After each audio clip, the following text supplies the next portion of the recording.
Contentas y contentos por estar acompañadas por tantas personas, tanto en el Facebook como aquí en la sala de Zoom, y que sean de distintas entidades de la República. Bueno, pues les damos la bienvenida a la segunda actividad de la cátedra Alfonso Pérez Romo de esta semana 2020, y para no tomar más el tiempo de nuestra invitada, la presentaré de manera breve. Baby Solís Serrano estudió la especialidad en gestión museográfica en Casa LAM, en Ciudad de México, y la maestría en arte, análisis y decodificación de la imagen visual en el Instituto Helénico de la Ciudad de México. Ha laborado de manera independiente como curadora, museógrafa e impartiendo diversas ponencias de temas relacionados con el arte contemporáneo. Actualmente se dedica a la divulgación a través de su proyecto Obras de Arte Comentadas. Bienvenida y muchas gracias. Muchas gracias por la presentación, Raquel, y muchas gracias a la Universidad Autónoma de Aguascalientes por invitarme, a Irlanda Godina, a Sara Macías, a Raquel y sobre todo al alumnado y al público que me escucha. Cuando recibí la propuesta de participar en la cátedra Dr. Alfonso Pérez Romo, sabiendo que a quienes me dirijo cursan la licenciatura en Artes y Gestión Cultural, y a la luz de todas las luchas en defensa del trabajo cultural que se están librando en la actualidad, como lo que vemos en pantalla, que es el Movimiento Mexicano Capítulo 3000, o, por ejemplo, lo que están haciendo en Argentina el colectivo o la colectiva Nosotras Proponemos, pues me pareció casi natural decantarme por este tema, cómo vivir del arte, un estudio de caso personal. Y bueno, es la primera vez que voy a hablar de mí misma, de mi experiencia, al menos de una forma tan extendida, lo cual pues sí me causa un poco de pudor, porque por lo general, como divulgadora de arte, pues me dedico a comentar el trabajo de otras personas. Pero en esta ocasión, pues no va a ser así. Y pues no es el más burdo narcisismo lo que me mueve a hacer esta ponencia, sino que realmente he notado que hay una inquietud entre las personas de crear sus propios proyectos, de historiar, criticar, reseñar, documentar, divulgar el arte que circula fuera del entramado de los museos, de las galerías y, bueno, de otros árbitros y custodios. Y pues justamente pensando en estas personas y en que quizás alguna o alguno de ustedes puede encontrarse en esta situación, es que me animé a darle este enfoque a la ponencia. Y justamente lo que estamos viendo en pantalla son fotografías de algunos de mis primeros trabajos. Ahí vemos la fecha, 20 de agosto de 2012. Trabajos como curadora y museógrafa realizados en Tampico, Tamaulipas, mi ciudad.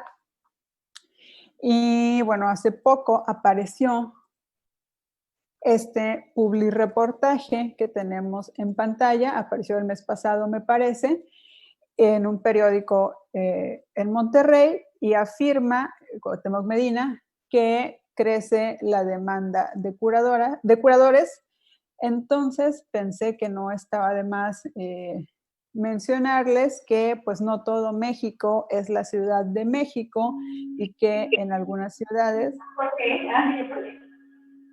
como por ejemplo la mía, Tampico, Tamaulipas, o por ejemplo lo que sucede en Aguascalientes, porque pude hablar con algunas de ustedes y me mencionaron que era una situación similar.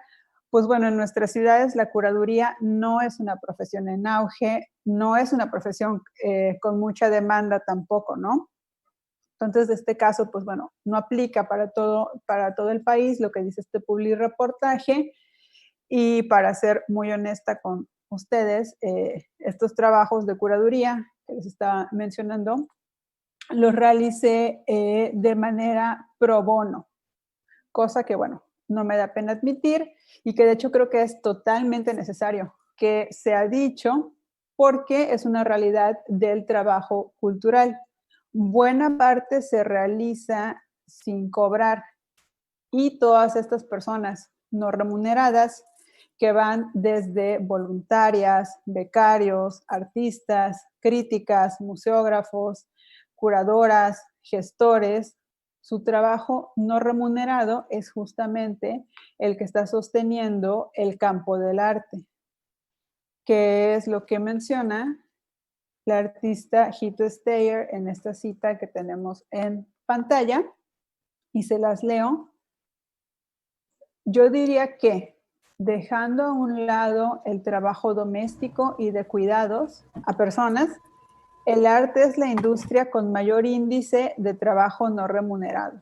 Se sostiene en base al tiempo y energía de becarios sin salario y sujetos autoexplotados en casi todos los niveles y en casi todas las funciones. Y lo que está diciendo esta artista y teórica, pues obviamente es una realidad, pero no es una sentencia. Yo creo que podemos colectivamente presionar por nuestros derechos laborales ante las instituciones que no pagan, por un lado, y también entre nosotras y nosotros, aún sin tener grandes presupuestos, incluso si trabajamos en proyectos pequeños, pues podemos buscar alternativas para dejar de replicar estas prácticas de explotación, y el hecho de decir no tengo presupuesto, que no se vuelva una excusa para no estar pensando en otras maneras de poder remunerarnos entre nosotras, entre pares. Y bueno, retomando el tema, además de cuestiones de curaduría y museografía, pues me he desempeñado haciendo lo mismo, exactamente lo mismo que estoy haciendo ahorita, que es dar ponencias. Y pasó el tiempo, y el 5 de diciembre del 2017 creé Obras de Arte Comentadas, plataforma digital de divulgación. Inicialmente no lo hice esperando que esto se convirtiera en mi trabajo.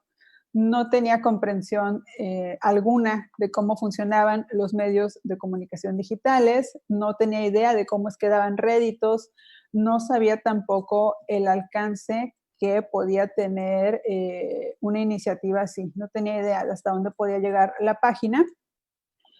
Y pues les voy a dar unos datos generales sobre Obras de Arte Comentadas para que se entienda mejor el proyecto. Obras de Arte Comentadas recomienda exposiciones, obras en específico, artistas emergentes, libros, textos y otros materiales audiovisuales. Difunde el trabajo de artistas que están fuera de los circuitos de museos, de galerías, e incluso también fuera de los llamados espacios independientes. Produce videos donde se discuten diferentes temas de actualidad, como la precariedad laboral, noticias recientes, el mito de los espacios alternativos en los 90s, los problemas de denuncias de violencia y acoso en galerías y museos, etcétera. En la plataforma también publican o han colaborado autoras y autores jóvenes como Juan Pablo Ramos, Paula Ramón, Manuel Guerrero. También a diario publicamos historias hablando de sucesos actuales del mundo del arte, haciendo crítica o dando nuestro punto de vista o mi punto de vista sobre algún tema. Y cada mes una curadora es seleccionada por convocatoria abierta para presentar una exposición en nuestras redes sociales, y todo esto se realiza pues teniendo un enfoque descentralizado, sin dar preferencia a lo que sucede en la escena del arte de la Ciudad de México. Y bueno, junto con esta descripción estuvimos viendo datos sobre el alcance, los seguidores y seguidoras, fotos donde pueden ver, ¿no? Como qué tipo de publicaciones se hacen, para darles una idea. Y 2 años de trabajo después, lanzamos el Patreon. Patreon es un servicio de suscripción en el que las personas que creen en el proyecto cada mes hacen aportaciones económicas, dinero, para que pueda seguir subsistiendo. En otras palabras, es tu comunidad quien te financia. Pero para poder ser financiada por una comunidad, pues primero tienes que tener una comunidad, o mejor dicho, tienes que construir una comunidad. Por eso el Patreon sucedió hasta casi 2 años de trabajo después. Antes no era una opción para mí. Y me imagino que las personas que están escuchando esto, pues no son puristas, pero me imagino que si hay alguna o alguno por aquí que sí sea purista, seguramente se va a sentir incómoda de que estemos hablando de esto, porque muy a menudo cuando tocamos temas de arte, no se utilizan, al menos no, en una luz positiva, y sí para intentar hacer algún tipo de crítica, los términos seguidoras, comunidad, Patreon, ¿no? No son términos que sean bien vistos cuando hablamos de arte, y pues obviamente no es que yo ignore las críticas al llamado capitalismo de plataformas, de cómo Facebook es una plataforma monopólica, de cómo utiliza nuestros datos para enriquecerse, para crear predicciones de conductas. Obviamente no es eso, no lo ignoro. Y tampoco es que yo quiera venderles la idea de que así es como se puede vivir del arte. Solamente necesitas descargar 2 sencillas aplicaciones. Obviamente no se trata de eso, ¿no? Más que proponerles un modelo de cómo deben hacerlo, quisiera poner sobre la mesa ciertos temas al mismo tiempo que los voy vinculando con un caso actual, un caso real de mi proyecto de divulgación, porque una de las cosas que a Obras de Arte Comentadas le gustaría hacer es abonar a la discusión para que el campo del arte sea menos hermético, menos opaco, que sepamos cómo es que funcionan las cosas, que incluso quienes no son personas adentradas ni están bien conectadas en el campo del arte puedan saber cuáles son los procesos, las cosas que ocurren. Y entre ellas, por supuesto, está el saber cómo es que subsisten los proyectos culturales, que según yo no es una cosa que las personas hagan explícita, ¿no? Casi siempre hablamos teorías, conceptos, obras de arte, pero no el funcionamiento factual de las plataformas o los proyectos. Y algo que es totalmente necesario decir es que el trasfondo socioeconómico de las creadoras y los creadores de los proyectos juega un papel muy importante para que existan. De hecho, yo creo que juega un papel tanto o más importante que el talento, que el tener una propuesta interesante, que el hecho de echarle muchas ganas. Si yo hubiera tenido que pagar renta durante esos 2 años, esos 2 primeros años que les conté, probablemente hubiera abandonado Obras de Arte Comentadas para dedicar ese tiempo a una actividad que fuera más fructífera económicamente. Es gracias a los ingresos de mi marido que pude abocarme a esto. Y mi caso, pues, de ninguna manera es la excepción. La única diferencia es que yo lo digo abiertamente, pero mi caso no es ninguna excepción, mi caso es la regla, es lo más común en el campo del arte, al menos en los proyectos que son muy sonados o muy conocidos. Detrás de ellos siempre hay rentas, herencias, parejas con solvencia económica, recibir algún tipo de mecenazgo. Todos estos apoyos mantienen, catapultan y son los que permiten dedicarse al arte. En la pantalla estamos viendo un fragmento del ensayo El arte fifí y el Sistema Nacional de Creadores del Arte, que escribió Pilar Villela a raíz de todas estas discusiones que se estuvieron dando hace algunos meses en relación al FONCA. Ella es cercana a los grupos de artistas que son justamente pues becarios y becarias del FONCA, entonces como conoce ese ambiente, y ella escribió esto. Así, quienes cuentan con una renta, sí, como el novelón del siglo XIX. Quienes tienen un ingreso que no depende directamente de la venta de su tiempo de trabajo, tienen muchas más probabilidades de ser artistas autónomos que no dependen de vender sus productos y servicios en un mercado público o privado regido por las leyes de la oferta y la demanda. Es decir, si cuentas con un ingreso que no está relacionado con la venta de tu arte, pues bueno, es más probable que puedas dedicarte a eso, ¿no? Y al respecto también de este tema, en febrero de este año, Lynch Steger publicó un artículo titulado Un sucio secreto.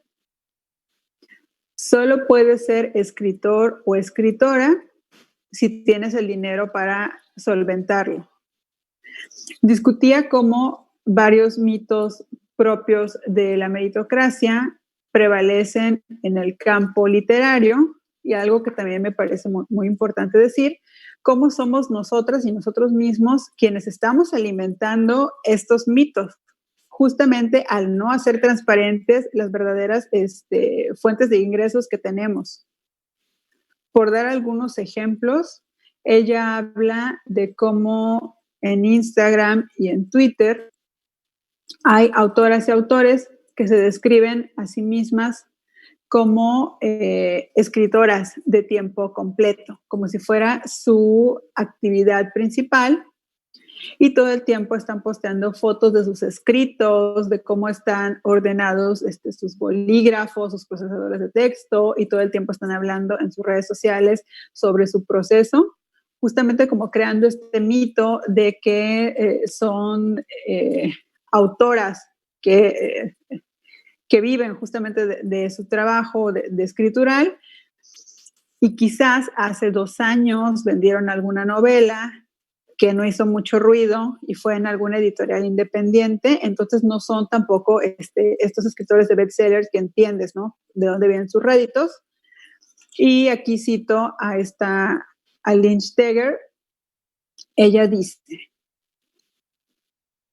para mis estudiantes, para todas las personas que noto intentando entrar o tener una oportunidad en el campo literario, mientras observan a estos escritores con envidia, quisiera añadirles una nota aclaratoria a esos posteos y a estas declaraciones. Quisiera explicarles que la escritura no es lo que mantiene a estas autoras a salvo, vestidas y alimentadas, ¿no? Justamente desmontar este mito de que es totalmente posible que vivan exclusivamente de su escritura.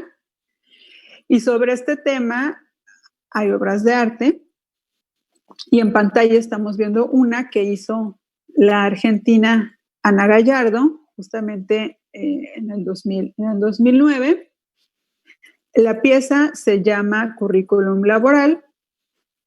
Es una pieza de audio. Estamos viendo aquí simplemente la instalación son 2 sencillos audífonos y te los pones y le escuchas.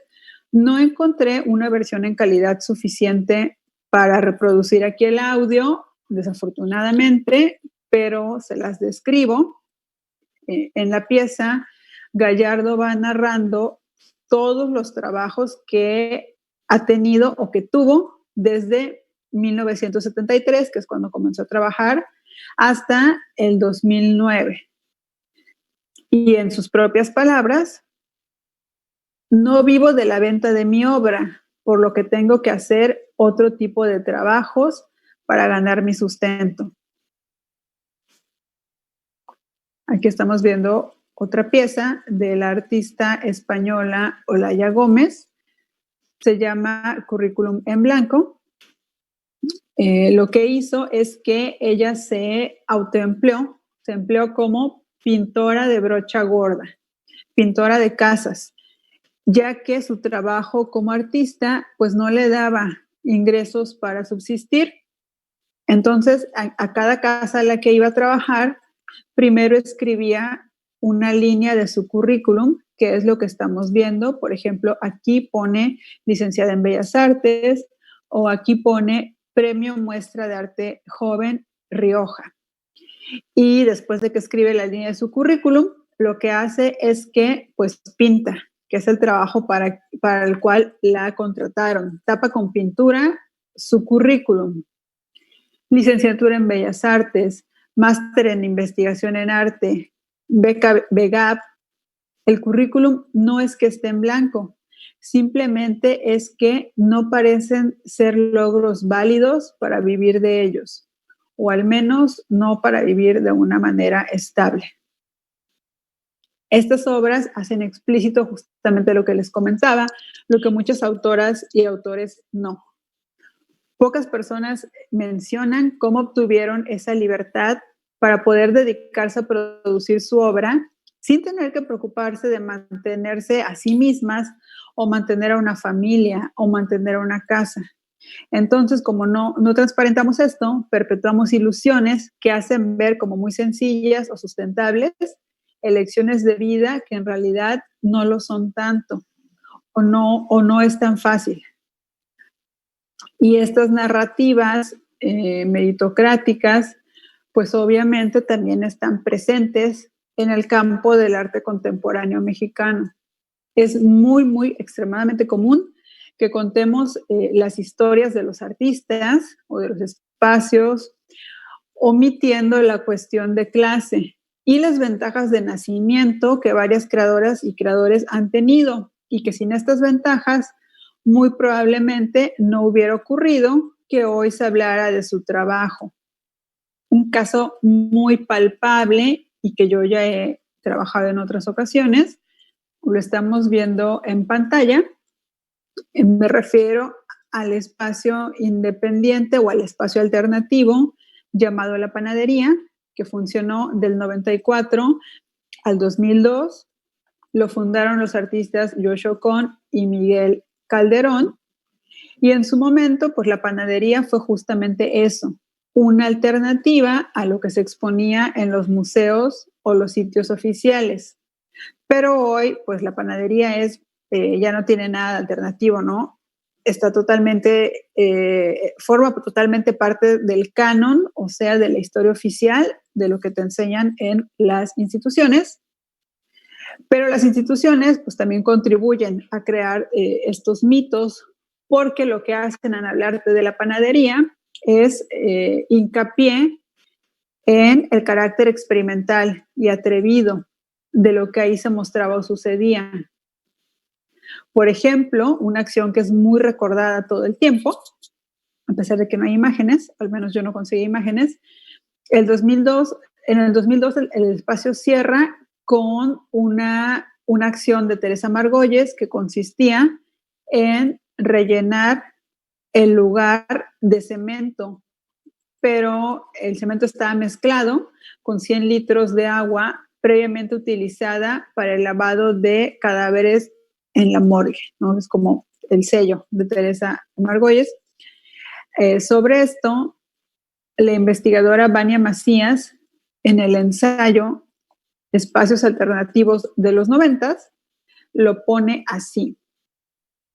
A diferencia de lo que se permitía en galerías formales, museos y centros culturales oficiales, en los espacios alternativos sí se podía tirar muros, tapiar puertas, rayar las paredes e inclusive llegar al extremo de quemar el lugar.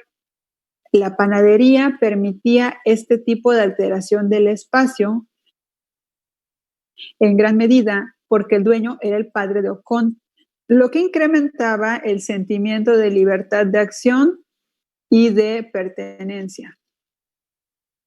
Es decir, podían ser alternativos, experimentales y tal, porque tenían la ventaja de que el padre de Ocon les había dado este inmueble. Y en definitiva, pues eran piezas y acciones vanguardistas y más audaces de las que se podían ver en los museos en ese entonces. Pero esta holgura para poder tomar riesgos era posible en parte gracias a la herencia de Ocon. Y como sabrán, pues no todas las personas nacemos con la fortuna de tener una familia que pueda brindarnos un inmueble en la Colonia Condesa para utilizarlo como queramos y ahí poder exponer el arte experimental hecho por nuestras amistades. Con esto, pues de ninguna manera quiero socavar la importancia de lo que ahí se produjo, ni sugerir en lo más mínimo que sus artes no contaran con aspectos formales interesantes, con propuestas, con dilemas, con planteamientos dignos de ser considerados, sino únicamente recordar lo que dice la escritora Louise Benson. Tener éxito en el arte no es barato ni fácil y la mayoría de nosotras no puede pagarlo. En febrero de este año, el periódico The Economist de Gran Bretaña publicó el reportaje que estamos viendo sobre la casa Windsor, acerca de cómo el 42%, un número bastante elevado, de los tataranietos del rey Jorge V, pues en la actualidad se dedican al arte y a industrias creativas e industrias del entretenimiento. Y pues yo me pregunto, ¿será que fueron todas y todos bendecidos con una creatividad descomunal de nacimiento? ¿O será que justamente haber nacido adentro de la aristocracia y con todas estas ventajas económicas fue lo que les permitió, fue un trampolín para justamente poder dedicarse sin ningún problema a estas actividades? El diario lo explica de esta manera. Las y los aristócratas probablemente escogen dedicarse a las artes porque ofrecen un empleo más agradable y más prestigioso que la mayoría de los campos. No hay una definición clara del éxito y los salarios bajos y las prestaciones escasas que son comunes en los puestos más bajos en estas industrias, pues no son problemáticos para aquellos y aquellas que sus existencias están amortiguadas por la riqueza. Entonces es un fenómeno bastante común lo que estamos viendo de que las personas con mayores ingresos ya de familia son quienes tienen facilidad para ingresar en el campo del arte. Pero, ¿qué pasa cuando las personas de un grupo socioeconómico muy específico son mayoría en el campo de las artes? Sobre eso escribieron Elizabeth Méndez Berry y Chiwi Yang para el periódico New York Times a propósito de la Bienal del Museo Whitney de Estados Unidos, la que sucedió en 2019. Los comentarios que tuvo esta exposición es que no era lo suficientemente radical. Varias revistas especializadas en arte coincidían en eso, sus escritores. No es lo suficientemente radical. Y en pantalla estamos viendo una de las obras que justamente se exhibió ahí, es de la artista Simone Leigh, y lo que ella y otras artistas apuntaron ante estas críticas de que sus obras no eran lo suficientemente radicales. Ellas decían que sus trabajos tenían referencias que las y los críticos de arte estaban pasando por alto, porque al parecer no eran ni siquiera parte de su bagaje cultural. Les quiero mencionar justamente algunas de estas referencias, porque para ser sincera, yo tampoco las conocía hasta que justamente leí al artista hablando de todo esto. Una de las primeras referencias que están presentes en su obra es la de Dave el alfarero, también conocido como David Drake, que era pues justamente un alfarero que vivió en Carolina del Sur, y él era un esclavo.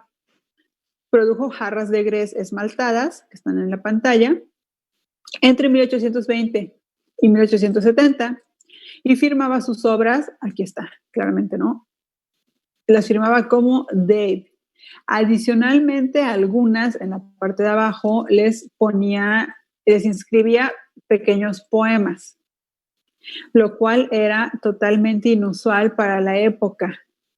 Hay que recordar que enseñarle a un esclavo o esclava a leer y escribir en ese entonces estaba muy, muy mal visto. Incluso en 1740 pues pasó una ley que prohibía enseñarles a escribir. Pero el dueño de David era muy religioso y sí le enseñó a sus esclavos pues a leer para que pudieran leer la Biblia. Y por alguna extraña razón, también le permitió firmar sus vasijas, porque muchos más esclavos se dedicaban a producir ollas de barro, pero la condición es que no podían dejar rastro de su nombre o de su autoría en ellas. Y no sé si al ver, por ejemplo, estas vasijas de David el alfarero y al ver estas obras de Simone Leigh, no sé si hagan un puenteo entre ellas. La verdad, yo creo que sí, ¿no? Sí es palpable la referencia a David el alfarero. Ahora en pantalla tenemos las fotos de Pauline Opango Lumumba protestando en las calles de Congo, descalza y con el pecho descubierto. Lumumba fue esposa de Patrice Lumumba, que no sé si el nombre les suene, según yo, en nuestra parte del mundo no es tan sonado, pero él fue el primer ministro de la República Democrática del Congo, y después de Nelson Mandela, pues fue el segundo líder más importante en el continente africano. Asumió el cargo de primer ministro en el 60 y en 1961, pues es cuando es asesinado. Y detrás de su muerte está la CIA de Estados Unidos, están sus opositores locales y están los belgas, porque recordemos que el Congo pues había sido colonia de Bélgica, y el cuerpo de Patrice fue disuelto en ácido, como si quisieran aniquilarlo totalmente, no dejar un solo rastro de este líder. Por eso es que su viuda protestó y después tuvo que exiliarse del país porque su vida estaba en riesgo. Y esta pues no sería la única protesta en la que las mujeres descubrieran su pecho para manifestarse. En 1929 ocurrió la revuelta de las mujeres Igbo en Nigeria. Se rebelaron contra el gobierno colonial británico, que entonces les quería poner pues unos impuestos especiales a ellas, las mujeres del mercado, y realizaron acciones como la quema de tribunales indígenas dirigidos por funcionarios coloniales, atacaron tiendas de propiedad europea y el Barclays Bank, y dentro de sus formas de protestar y de mostrar disconformidad también estaba mostrar el pecho. En 1992 tenemos esta otra protesta en el Parque Uhuru, en Kenia, las madres de presos políticos se desnudaron para exigir la liberación, pues, de sus hijos. Pues era algo muy choqueante ver a una madre desnuda, a una mujer mayor desnuda. Y pues al igual que con las vasijas de Dave el alfarero, no sé si noten conexiones entre estas imágenes y la obra de Simone Leigh. A mi parecer, sí es muy claro, ¿no? Y estos son solamente 2 ejemplos de todas las cuestiones que dan forma al cuerpo de trabajo de Leigh. Y voy a mencionar otras que ella misma planteó en una pequeña carta dirigiéndose pues, a los críticos, que la mayoría pues, eran hombres blancos de más de 35 años. Ella les dijo: si nunca han leído a Saidiya Hartman o a Hortense Spillers, si no conocen el movimiento artístico Negritude, si no saben quién estuvo y quién no en Festac 77, si el concepto de fabulación crítica no les suena, si nunca han estudiado la arquitectura de la independencia, si el nombre In the Wake o Catherine Dunham no les dicen nada, si jamás han escuchado del genocidio herero, si utilizan y encuentran útiles los términos tribal, exótico y étnico, entonces les falta el conocimiento para reconocer los gestos radicales en mi obra. Y es por eso que en lugar de mencionarles todas estas cosas, simplemente me he limitado a decirles educadamente que lo que pasa es que las mujeres negras son mi audiencia principal. Las primeras ocasiones que leí la carta, me conmovió muchísimo esta oración con la que cierra.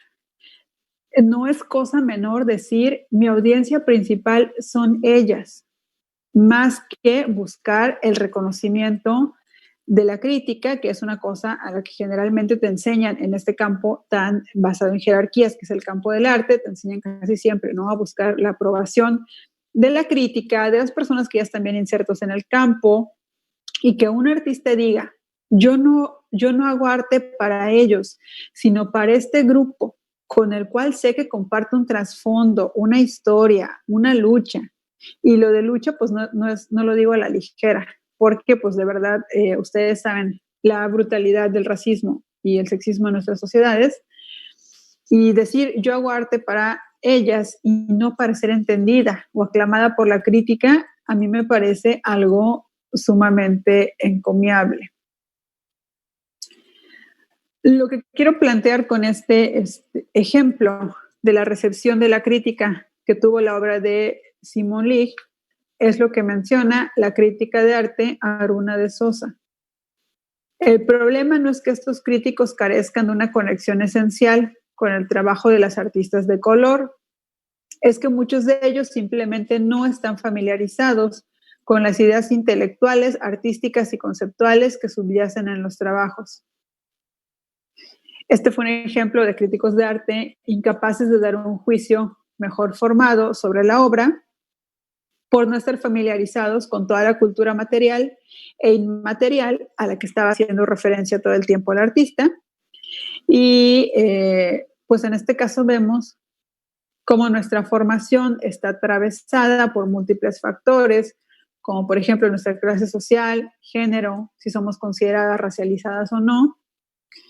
Entonces, ¿qué pasa cuando las personas de un grupo socioeconómico muy específico son mayoría en ocupar los lugares de eminencia en el campo de las artes? ¿Qué tanta variedad vamos a encontrar en las propuestas, al menos en aquellas que conforman la cartelera de los museos más conocidos? Los problemas, los intereses, los puntos de vista, las preocupaciones de quiénes somos las que vemos, leemos, escuchamos, exhibimos. También otra realidad es que, si bien todavía queda camino por recorrer, en los últimos años, pues sí hemos visto exposiciones e investigaciones con mayor amplitud de miras. Recientemente, pues Andrea Yunta, la investigadora argentina, publicó este libro Contra el Canon. en el que plantea una lectura de la historia del arte no desde el enfoque centros-periferia, es decir, no como la idea de que las vanguardias y todo lo interesante del arte sucedió en Europa y después América Latina la adoptó, sino de la idea de que son vanguardias simultáneas, suceden al mismo tiempo. También existen iniciativas como la Feria de la Peri, curada por Paola Aguiluz, con Diana Cano, Donatiu Cabello y Sonia Madrigal, y en esa muestra se exhibe únicamente artistas de Ecatepec, Nesa, Chimalhuacán, lugares que son considerados periferia respecto a la capital del país. También Juanqui Buenrostro pues hizo hace poco el podcast de La Otra Banqueta, que es sobre diversidad sexual, y menciono estos casos para darles reconocimiento, porque no me gustaría que se malinterpretaran mis palabras como que únicamente los ocones están haciendo arte, o solamente las panaderías, ¿no? O que solamente las y los descendientes de la nobleza se dedican al arte, o solo los hombres de clase alta, no racializados y heterosexuales escriben crítica de arte. Tampoco es así. Sí son quienes han tenido el camino más llano, y eso les ha facilitado que sus trabajos sobresalgan y ocupen reflectores y lugares en medios, pero pues no son los únicos que están produciendo. Y por eso les puse estos ejemplos. Y pues también aprovecho para decirles que obviamente hacer este recuento no es para que nadie se deprima. Al contrario, aunque no lo parezca, es para animarlas a que no se sientan mal si están batallando y sienten que su carrera artística no despega. Como hemos visto con estos casos, varias personas contamos con un empujón de ventaja que nos allanó el camino y nos hizo las cosas mucho más fáciles. Y no siempre se dice, pero creo que pues tenemos que ser honestas sobre este tema. Eso es lo más responsable. Bueno, antes de ponerles todos estos ejemplos, estábamos hablando de Patreon. Además de Patreon, otras fuentes de ingresos pues son las ponencias, la venta de productos. Ahorita tenemos, por ejemplo, estas playeras que diseñó nuestro productor Rodrigo Trejo. También en la plataforma hay profesores que están dando cursos y obviamente ellas y ellos pues se llevan un porcentaje del curso, y Obras Arte Comentadas pues se lleva otro porcentaje. Y bueno, un poquito de esto, otro poquito de aquello, y pues todas las cosas van sumando, y conforme las cosas van sumando, pues obviamente las opiniones también van surgiendo, porque pues ustedes ¿qué creen?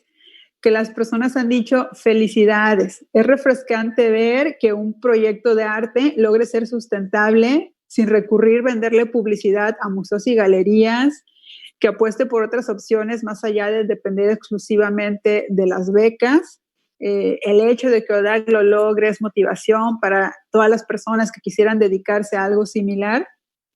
Pues obviamente no han dicho eso.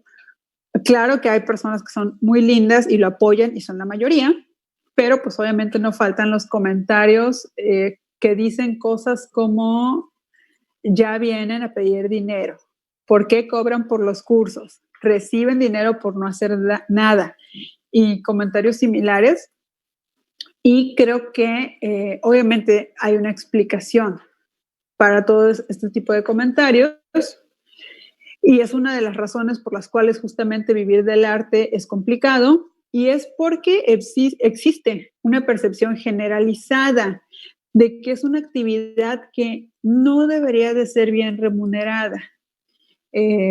Para esbozar algunas ideas de por qué es así, pues vale la pena revisar el trabajo, de dónde viene nuestro concepto de lo que es el trabajo. Y para esto pues hay dos relatos que son fundamentales: el Génesis, la historia de Adán y Eva en el jardín del Edén, y el mito de Prometeo. Y eso es lo que plantea el autor David Graeber en su libro Trabajos de Pacotilla. En ambos casos, en el Génesis y en la historia de Prometeo, el trabajo hace su aparición como un castigo por haber desobedecido a los dioses. Adán y Eva desobedecieron a Dios y fueron expulsados del paraíso. Y lo que hace Dios es maldecirlos y le dice a Adán: por cuanto le hiciste caso a tu mujer y comiste del árbol que te prohibí comer, maldita será la tierra por tu culpa. Con penosos trabajos comerás de ella todos los días de tu vida, te ganarás el pan con el sudor de tu frente, hasta que vuelvas a la tierra de la cual fuiste sacado. Y Prometeo robó el fuego de los dioses, y ese fuego poseía el secreto del sustento de la vida, aquel que permitía vivir durante todo el año con el trabajo de un solo día, y los dioses lo castigan por haber hecho esto. Entonces el trabajo aparece ya como una sanción por la desobediencia. Y si el trabajo es un castigo y tiene que ser como una actividad que nos cause esfuerzo y desagrado, ¿qué pasa con los trabajos que una disfruta? No deberían de ser remunerados económicamente, porque poder dedicarse a algo que te gusta es en sí ya una recompensa, que es muchas veces lo que pasa en el arte. Tú amas hacer esto, entonces, ¿por qué debería pagarte por hacerlo? De hecho, por amor al arte es una expresión muy, muy común para decir que haces algo gratuitamente. Y lo que han hecho varios trabajadores y trabajadoras del arte que quieren condiciones laborales dignas en esta área, pues fue invertir la frase, ¿no? Que es también un movimiento, no por amor al arte. Respecto a este tema, la ensayista española Remedios Zafra escribió todo un libro, escribió El entusiasmo, y nos dice: la precariedad en el trabajo creativo se camufla con altas dosis de motivación y voluntarismos. En ocasiones recibe pagos inmateriales o simbólicos que hacen sentir a los trabajadores que ya han tenido una ganancia, aunque sea un mero certificado o un mayor número de seguidores. Refuerzan la tradición de que la creación conlleva un pago distinto. Qué afortunada soy por poderme dedicar a lo que me gusta. Aquellos que están muy motivados o tienen vocación por lo que hacen, cuando alguien se siente punzado por una actividad creativa, les resulta tan importante desarrollarla que prima por encima de la remuneración o la valoración. Esa idea de que con hacerlo ya nos damos por satisfechas aunque no nos paguen. Y que esto se haya convertido en una seña de identidad de gran parte de los trabajadores creativos y culturales contemporáneos es muy perverso. Van encadenando trabajos temporales, precarios, e incluso donde el pago es en sí la realización de la actividad. Aquello de: he hecho una película, he dado un concierto o una conferencia, he publicado un relato y no me han pagado, pero ha sido un premio poder hacerlo. Ese es el análisis, ¿no?, que hace Remedios Zafra de este tipo de cómo funciona el trabajo en el campo cultural. Otro problema de que así sea como funcione es que cuando el sistema cultural se sostiene en la precariedad y la competitividad, los vínculos entre iguales corren el riesgo de fracturarse. Después de la universidad, es fácil encontrar a viejos compañeros compitiendo por los mismos empleos temporales, premios o becas que agranden su currículum, entre tanto esperan algo mejor.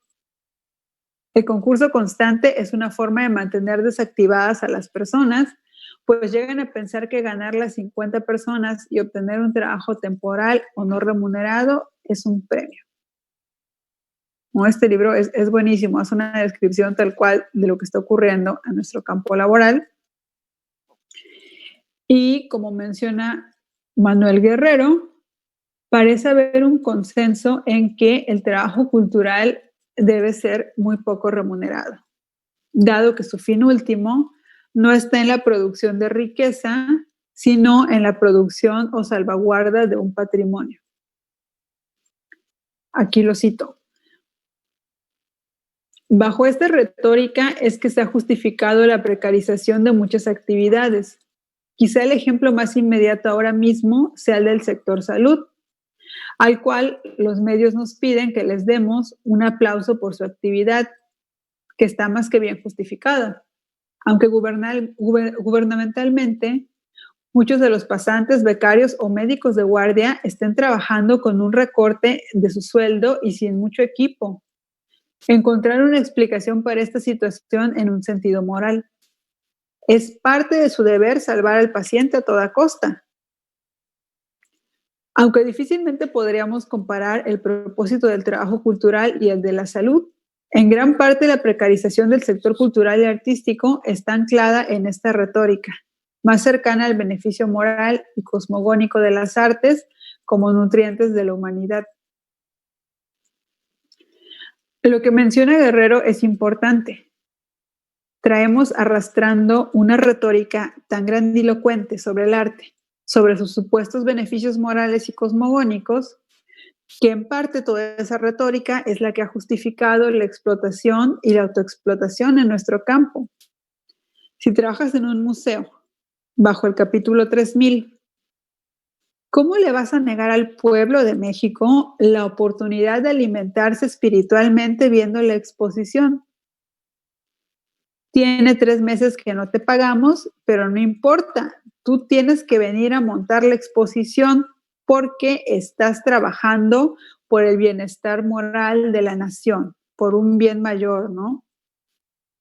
Este discurso del arte como bien espiritual sigue estando muy presente. Una pensaría que en este momento tan convulso, donde desde hace décadas existe una cantidad considerable de arte que no tiene absolutamente nada que ver con la contemplación, con la serenidad, con la idea de un bien o valor supremo, pues que toda esta retórica del arte como alimento espiritual ya no estaría presente. Sin embargo, pues es una retórica que está totalmente viva.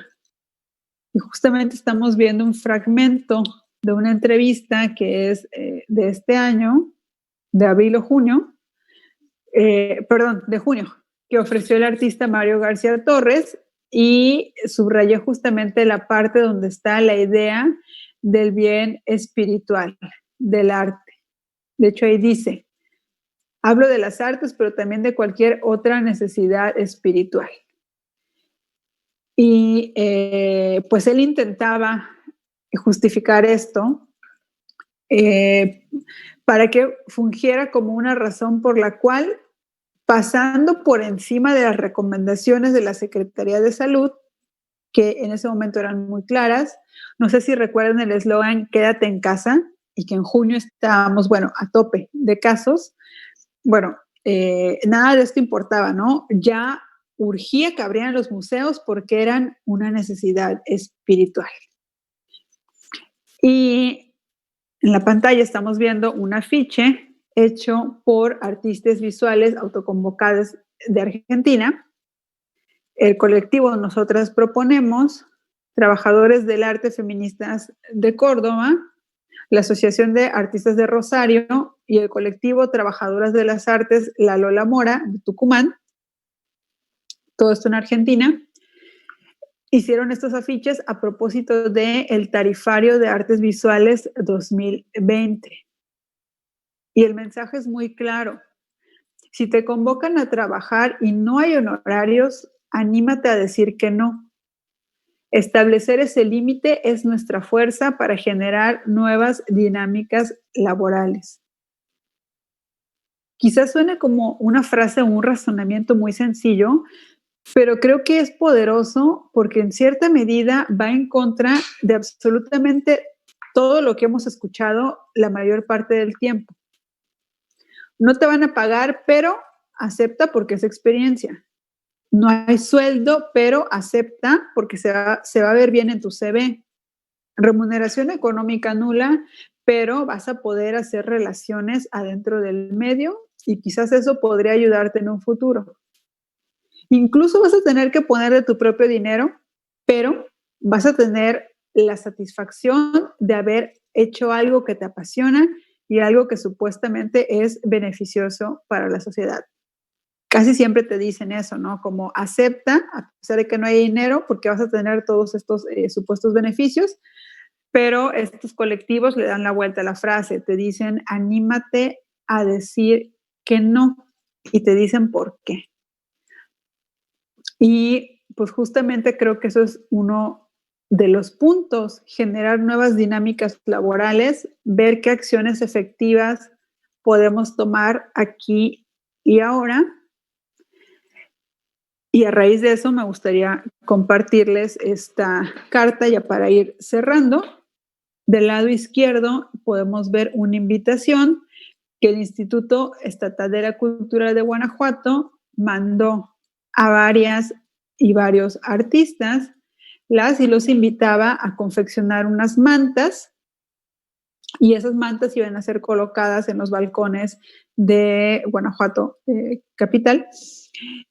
Y como podemos leer, no sé si alcanzan a leer, pero yo les platico, en ninguna parte se les menciona, bueno, tus honorarios por participar en esto, por producir esta obra de arte van a ser tales, ¿no?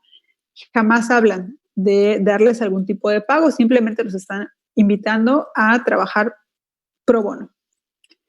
Y lo que tenemos del lado derecho es una carta que un artista hace rechazando esta invitación. Y bueno, ahí pueden leer como, primero que nada, muchas gracias, pero he decidido rechazar la invitación a participar y me parece importante exponer mis razones. Y esto fue publicado en un medio, pues un medio local pequeño, un medio independiente, por así decirlo. Ahí es donde yo tomé esta carta. Y dice eso, me parece una falta de respeto que dentro de la gestión del proyecto no se hayan considerado honorarios para los artistas invitados y tampoco hay un premio de retribución económica. Y ya viene eso, ¿no? Como artistas estamos luchando constantemente para que nuestro trabajo sea valorado, para poder comer y pagar una renta. Lamentablemente no vivimos del aplauso ni del reconocimiento. Entonces, bueno, muchas gracias, pero no. Y se me hace un excelente ejemplo, un ejemplo palpable de estas acciones que proponen los del Tarifario de Artes Visuales, pero bueno, ya llevadas a la práctica. Y me gustaría cerrar con esta frase del artista hidalguense Alan Maqueda, que dice así: claro que se podría vivir del arte si lo pagaran. Bueno, muchas gracias.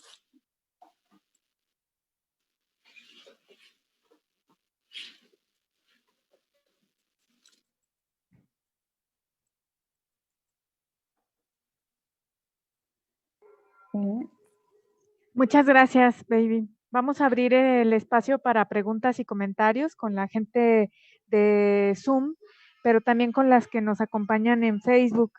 De hecho, dice Laurel Guerra en Facebook, ¿cuál sería la diferencia con lo autogestivo, tipo que te inviten de un espacio independiente, joven, que sabes que tampoco tiene fondos? Yo creo que hay que saber dónde decir no. Igual nadie me invita y le da risa.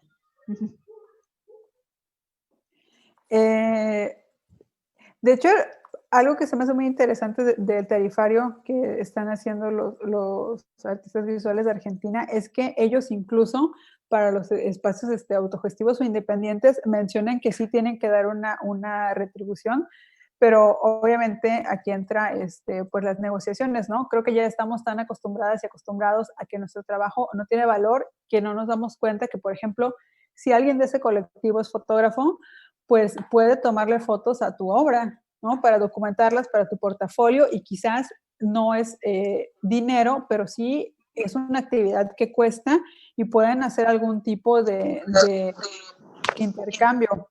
Y también otra realidad es que estos proyectos autogestivos, hay algunos que sí tienen becas, por ejemplo, y en ese caso, pues sí es necesario, ¿no? Que tomen en cuenta los honorarios si van a hacer exposiciones, pues que tomen en cuenta los honorarios de los artistas, pero también, como dice Laurel, al fin y al cabo, pues uno también decide, ¿no? En qué cosas participar de manera gratuita y en cuáles no. El problema es que a veces siento, por mi percepción es que hemos abusado de justamente de lo que les decía al final, ¿no? De, bueno, sí, lo voy a hacer gratis por el currículum y ya no estamos buscando como otras formas de retribuir a las personas. Gracias, José. Gracias, José.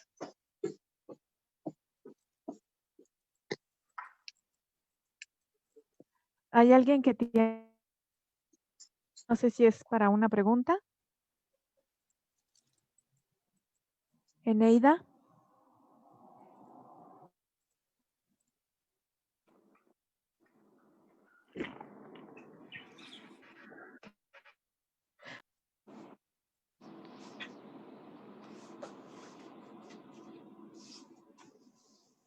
La señora se metió ahí a la conversación.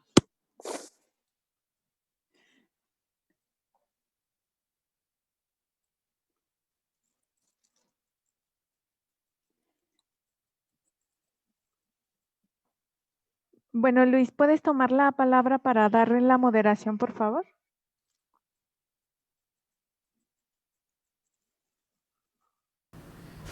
Sí,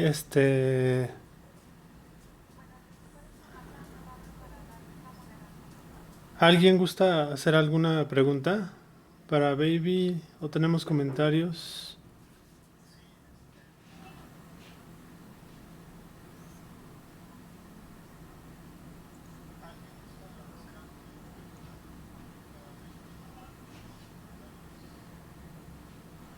No sé si... Mestre, adelante. Perdón. Eh, bueno, no sé, es un comentario, no una pregunta. Ay, ya sé, eso suena muy mal siempre, perdón. Sí, me parece súper padre y, no sé, importante esta parte que comentas de que hay que ser, pues, honestos con nuestros ingresos y esas cosas y que muchas veces estos proyectos no podemos, no, y aquí haces como énfasis en que no nos sintamos frustrados porque muchas veces estos proyectos pues involucran muchas otras cosas, ¿no? Y muchas veces las personas que tienen la oportunidad de crecer un poco más rápido es porque tienen, pues sí, otro tipo de ingresos que les permiten sostenerse mientras y dedicarse a este tipo de situaciones de tiempo completo a mientras empiezan a crecer, ¿no? Entonces, me gustó mucho que empezaras así, porque pues normalmente no te lo dicen, ¿no? Es como esfuérzate y lo vas a lograr, pero pues es como sí, me esfuerzo, pero tengo que trabajar para pagar la universidad y para comer y la renta, y no es tan fácil esforzarte así nada más. Entonces me pareció como súper padre e interesante que comenzaras con esta parte. Y pues ya, era todo.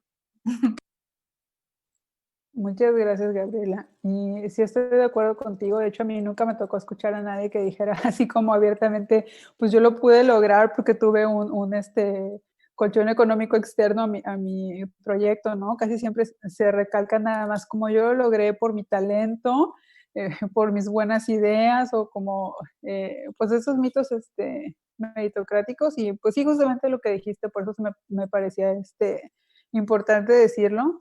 Y sobre todo, sí quería recalcar que cuando mencionaba, por ejemplo, lo de los tataranietos de Jorge Quinto, que todos se pueden dedicar al arte, era eso, ¿no? No para desanimar a nadie, sino pues para recordar.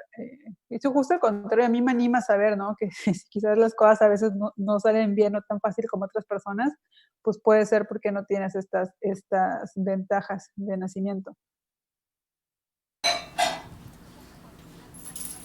Sí, por ahí hay otros comentarios en el chat de Mónica, que creo que es algo interesante que señala ella, que resuenan muchas compañeras y compañeros, particularmente alumnas de arte y gestión. De hecho, hay que señalarlo, la mayoría de estudiantes son mujeres, son chicas, y hay una necesidad no solamente de tocar el tema, como lo señalas, Baby, desde la parte del artista como tradicionalmente se ha hecho, sino también una perspectiva de género, una perspectiva feminista, una perspectiva incluso de clase, de raza, ¿no? Que tome en cuenta muchos aspectos como lo has hecho durante toda tu charla y me parece que es algo que resuena muy, muy fuertemente en las y los estudiantes. No sé si alguien más quiera comentar o preguntar. Creo que es una buena oportunidad de que lo hagan. Laura tiene la mano levantada. Laura. Adelante. Ay, hola, bueno, antes que nada, baby, soy tu fan, de verdad, te admiro mucho. Y bueno, ahora como teniendo conciencia de cuando, digamos, tienes ciertas posibilidades o ingresos fijos o cierto como estatus económico que te permite empezar proyectos, empezar a desenvolverte, cuando tienes como esta oportunidad y ya tienes esta conciencia, ¿cómo lo aterrizas a un panorama donde, digamos, tú sepas que no estás tomando ventaja de esto? ¿O cómo lo haces, digamos, sin sentir como esta culpa, o sea, el saber como de, pues, chale, hay más gente que igual es hasta más talentosa que yo, saben más cosas, pero no tienen como esta plataforma, o sea, ¿cómo puedes ayudar o cómo puedes como, pues sí, o sea, en parte como no abusar de este privilegio y poder llevarlo como al alcance de más personas, o sea, no como el privilegio, sino como aprovechar tu privilegio para dar exposición a más gente?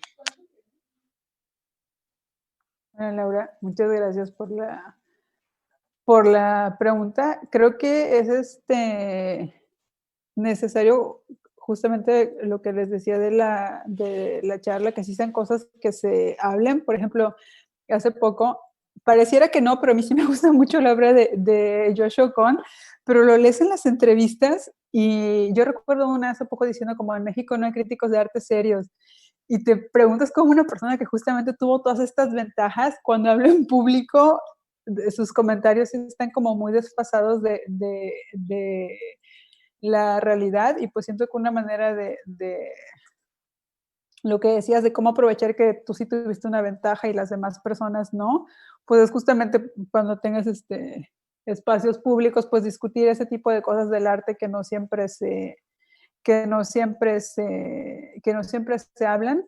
Y otra cosa es, creo que es incluir en los proyectos como a mayor número de personas, porque pues muchas veces en el arte se utiliza lo de trabajar con tus conocidos y es entendible, pero si vienes de cierta clase social, o fuiste a una escuela privada o etcétera, lo más probable es que tus conocidos pues vayan a ser pues de tu mismo trasfondo, ¿no? Y siento que una manera de equilibrar eso es, si tienes como un proyecto, pues hacerlo por convocatorias abiertas. Y así te sales del círculo de trabajar únicamente con tus amigas y amigos, que pues tienen el mismo trasfondo que tú. Haces convocatorias abiertas. Espero haber contestado tu pregunta.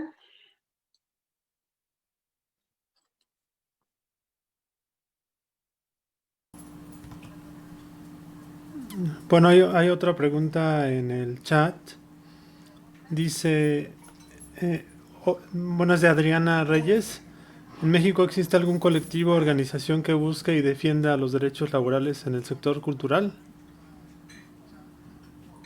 Sí, en México está el MOCAM y está pues el capítulo 3000 que les comentaba al principio, aunque el capítulo 3000 sí está como muy acotado a el capítulo 3000. El capítulo 3000 es un sistema, un tipo de contratación por outsourcing que hacen varios museos en México. Está en el MOCAM, el capítulo 3000, y también hay un movimiento que se llama No Vivimos del Aplauso. Entonces sí están ellos tres. Y debe de haber más, pero son los que se me vienen a la mente.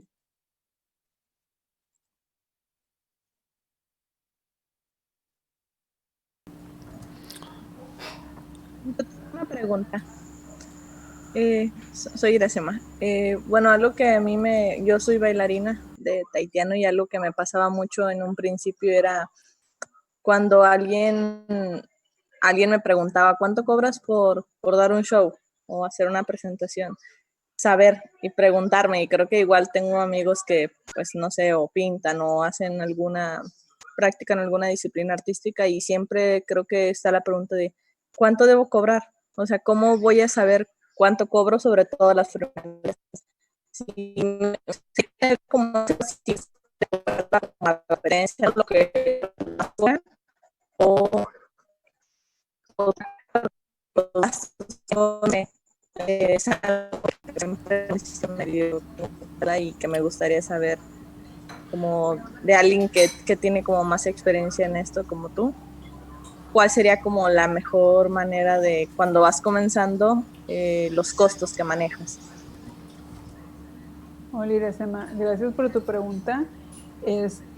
Pues creo que esa es una duda muy común y muy frecuente y yo no me explico cómo las personas podemos, los que tuvimos como una formación en arte, incluso graduarte y nunca nadie te menciona cómo cobrar, pero hay una organización que se llama Trabajadoras de Arte, que es de Argentina, pero hizo un tarifario de artes visuales que sirve también para México. Hicieron una versión en pesos mexicanos y iba a buscar ahorita el link, pero no sé dónde lo puedo dejar, a lo mejor en la página de Facebook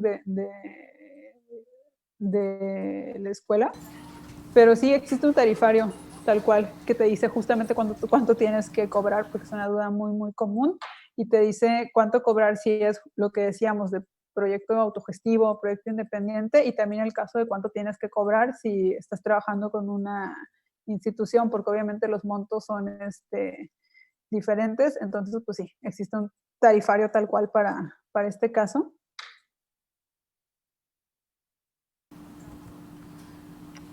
Tal vez en el chat, tal vez en el chat puedas dejarlo, el link o claro, por correo electrónico o como prefieras, baby. Muchas gracias. Gracias, Irasema, por tu pregunta. Es muy pertinente y creo que le puede ayudar además a todo el sector, porque hay muchas alumnas y alumnos que están en la danza, en diferentes áreas, pero están ahí. Pregunta Jazmín Hernández, ¿qué podemos hacer las mujeres artistas con este discurso para la validación en un sistema del arte en el que justamente los que legitiman no quieren visibilizarnos? Hay muchas creadoras, pero pocas que exponen su obra. Hola, Jazmín, gracias por tu pregunta. Esto es totalmente cierto. De hecho, hay estadísticas de que en las escuelas de arte, no voy a decir el número exacto, pero es algo así como el 60% somos mujeres, y llegas a ver los museos, espacios expositivos, y solamente el 30% de nosotras estamos exponiendo o ocupando puestos o cargos con mucha visibilidad. Entonces es totalmente cierta esta discrepancia. Y yo creo que algo que se puede hacer es, pues justamente, primero abandonar la idea de que todo el arte que vale la pena es el arte que justamente un museo de arte contemporáneo, no sé, un ejemplo, el MUAC, el arte que el MUAC expone, y saber que pues hay muchísimo arte que es valioso a pesar de que nunca llegue a ingresar a este circuito de galerías ni de museos. Y eso por una parte. Y otra cosa es que, pues justamente, pues yo sí creo totalmente en las alternativas propias y las alternativas independientes.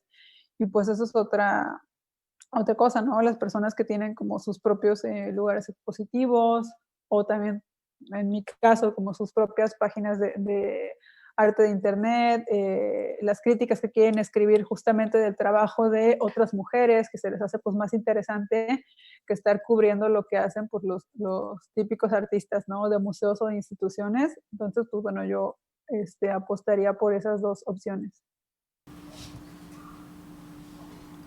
Bueno, hay una pregunta en el chat del Facebook. Me gustaría leerla. Dice, es de Ignacio Martínez Cepeda. Y dice, ¿cómo rompemos la dinámica cuando nos encontramos desde la periferia? Me parece que un primer paso es empezar a construir redes. Sí, eso es Totalmente cierto, ¿no? Las personas que, por lo que estábamos diciendo hace un momento, de tener tus propias iniciativas y en tus propias iniciativas, pues exponer o trabajar con todas las personas que justamente no son parte de estos sistemas del arte y galerías. Entonces, pues sí, estoy de acuerdo con Ignacio.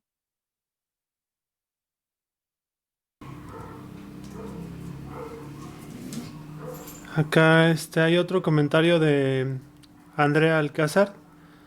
Dice, hola, justo unas amigas y yo comenzamos un proyecto de arte feminista y ganamos una convocatoria del ICA, que es el Instituto Cultural de Aguascalientes, que en realidad funciona mucho para mi currículum porque apenas estoy iniciando la carrera, pero la cuestión está en que las mismas instituciones no pagan honorarios. Pues es como el caso de que les enseñaba de Guanajuato.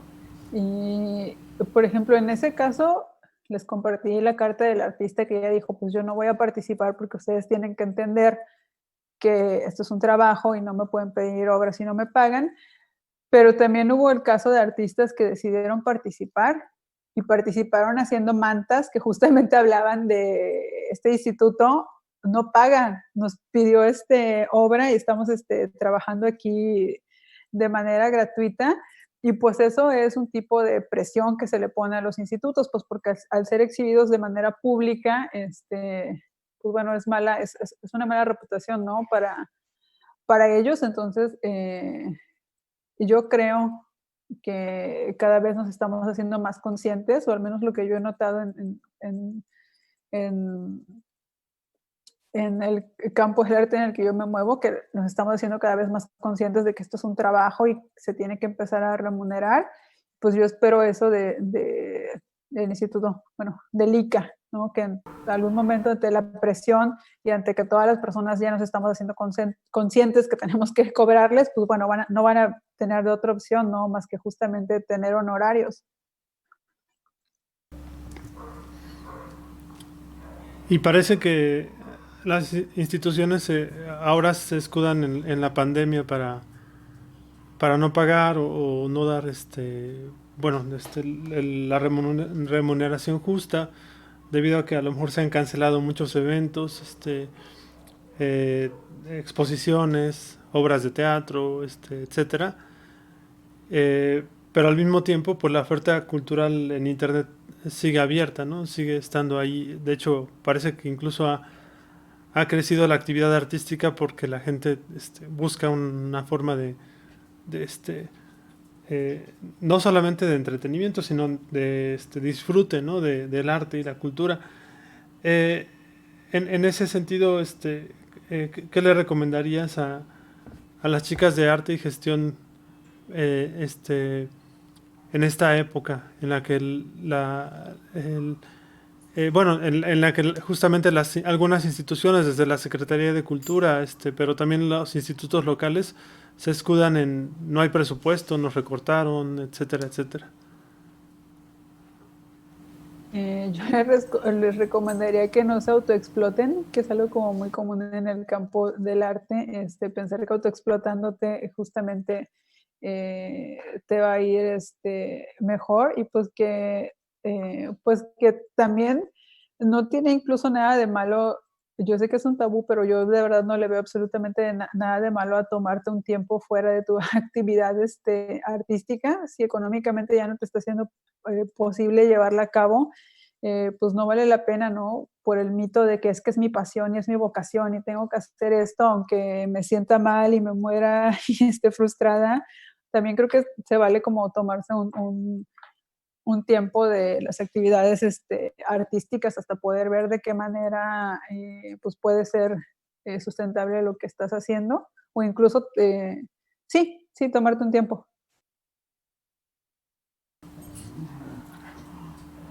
Hay otra pregunta en el Facebook de Fer2000, que dice, ¿cuál es tu opinión sobre el papel del buenondismo y el caer bien como medio de relaciones públicas en los campos laborales del arte, donde el socialité es fundamental para entablar relaciones laborales? Eso sí es cierto que es muy común en el campo del arte, bueno, en todos los campos, ¿no? Pero estamos hablando del campo del arte, irte relacionando con las personas y caer bien como para tener puestos y etcétera. Eso, por supuesto que ocurre, ¿no? Todo el networking, pero a mí sí me gustaría que no dependiéramos tanto de esas estrategias en el campo del arte para hacer proyectos, porque creo que también se nota cuando ya no estamos proponiendo cosas o ya no tenemos ideas, sino simplemente estamos creando proyectos para justamente relacionarnos con otras personas y quedar bien, y que eso pues te asegure que luego te inviten ellas o ellos a sus proyectos. No sé, es algo que ya he hablado en otras ocasiones, que a mí verdaderamente es algo que no me gusta de nuestro campo laboral, y pues justamente por eso creo en lo de, si en la medida de lo posible, si uno tiene proyectos, intentar trabajar con convocatorias abiertas, así, pues salimos un poco de estar siempre con el mismo grupito quedando bien, y pues participan personas variadas.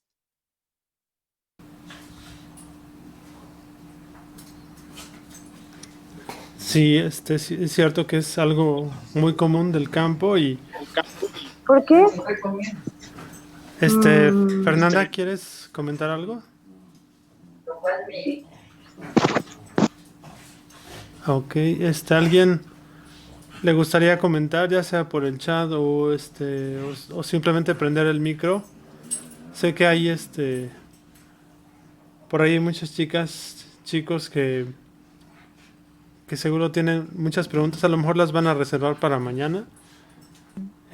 Bueno, Si yo no, quisiera hacer una pregunta nada más, Luis. adelante, Raquel. Ahorita que ya puedo abrir el micrófono. Hay una cosa que me llama mucho la atención de lo que mencionaste al final, baby, que es la cuestión de la asociación del arte con el beneficio espiritual, pero que detrás de esto hay una especie de chantaje emocional en el que se cae muy fácil, pero que tiene que ver justamente con la concepción de la idea del arte como un bien, ¿no? Y que está más asociado con esta idea moral que con lo que tú mencionabas, que es la cuestión del poder, ¿no? Un ejercicio de poder.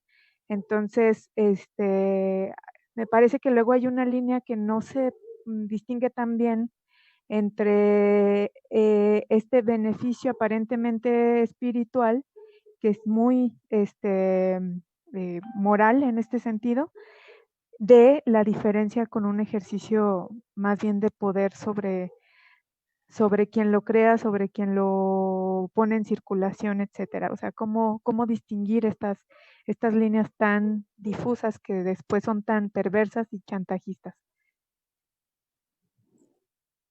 Gracias por la pregunta, Raquel.